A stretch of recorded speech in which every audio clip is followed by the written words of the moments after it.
माता सीता के श्राप जो आज भी माने जाते हैं प्रभावी। महर्षि वाल्मीकि ने अपनी वाल्मीकि रामायण में एक प्रसंग का वर्णन किया है जिसमें माता सीता द्वारा दिए गए श्रापों की गाथा आती है। जब देवी सीता प्रभु श्री राम और लक्ष्मण के साथ वनवास में थीं, उसी समय राजा दशरथ के वियोग और दुख से उनकी मृत्यु हो गई। इस समाचार से व्यथित होकर माता सीता ने 5 तत्वों को श्राप दिए: फल्गु नदी, ब्राह्मण, गाय, कौवा और तुलसी का पौधा। राजा दशरथ की मृत्यु का समाचार मिलने पर श्री राम, लक्ष्मण और सीता बहुत दुखी हुए। अपने पिता की आत्मा की शांति के लिए उन्होंने फल्गु नदी के किनारे श्राद्ध करने का निश्चय किया। श्राद्ध विधि जानने के लिए उन्होंने एक ब्राह्मण को बुलाया और उनसे आवश्यक सामग्री की जानकारी ली। श्री राम ने लक्ष्मण को सामग्री लाने के लिए भेजा और स्वयं भी खोज में निकल पड़े। माता सीता अकेली रह गईं। काफी देर तक दोनों भाइयों की प्रतीक्षा करने के बाद उन्होंने पंडित जी से कहा, आप पूजा प्रारंभ करें, प्रभु श्री राम और लक्ष्मण के आते ही वे भी इसमें सम्मिलित हो जाएंगे। पंडित जी ने विधि पूर्वक श्राद्ध कराया। उस पूजा से प्रसन्न होकर राजा दशरथ की आत्मा प्रकट हुई और माता सीता से कहा, पुत्री, मैं तुम्हारे द्वारा किए गए श्राद्ध को स्वीकार करता हूं। यह कहकर वे अंतर्धान हो गए।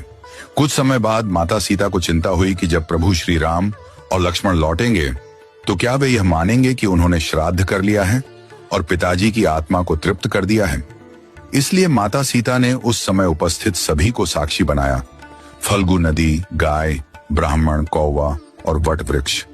माता ने उनसे कहा कि वे इस बात के साक्षी बने कि उन्होंने विधिवत श्राद्ध किया है और राजा दशरथ ने उसे स्वीकार किया है। जब श्री राम और लक्ष्मण लौटे, माता सीता ने उन्हें सब बताया, किंतु उनके पूछने पर गाय, ब्राह्मण, फल्गु नदी और कौवे सभी ने यह कहकर इनकार कर दिया कि उन्होंने कुछ नहीं देखा। केवल वट वृक्ष, बरगद ने सच बताया। इस पर माता सीता अत्यंत क्रोधित हुई और उन्होंने इन सभी को श्राप दिया। फल्गु नदी को श्राप दिया कि वह सतह पर सदैव सूखी ही दिखाई देगी, भले ही उसके नीचे जल बहता हो। ब्राह्मण को श्राप दिया कि चाहे उन्हें कितना भी दान मिल जाए, परंतु उनकी लोभ वृत्ति समाप्त नहीं होगी और वे सदैव दरिद्रता से घिरे रहेंगे। गाय को श्राप दिया कि वह हर घर में पूजनीय तो होगी, लेकिन उसे दर दर भटक कर लोगों का झूठा अन्न खाना पड़ेगा। कौवे को श्राप दिया कि वह सदैव झगड़ कर ही अन्न प्राप्त करेगा। तुलसी को श्राप दिया कि वह कभी भी गया की मिट्टी में नहीं उगेगी। वहीं दूसरी ओर वट वृक्ष, जिसने सत्य कहा था, उसे माता सीता ने वरदान दिया, हे वट वृक्ष, आज से पतिव्रता स्त्रियां अपने पति की दीर्घायु की कामना के लिए तुम्हारी पूजा करेंगी। इस प्रकार माता सीता के इन श्रापों और आशीर्वाद का प्रभाव आज भी परंपरा में माना जाता है।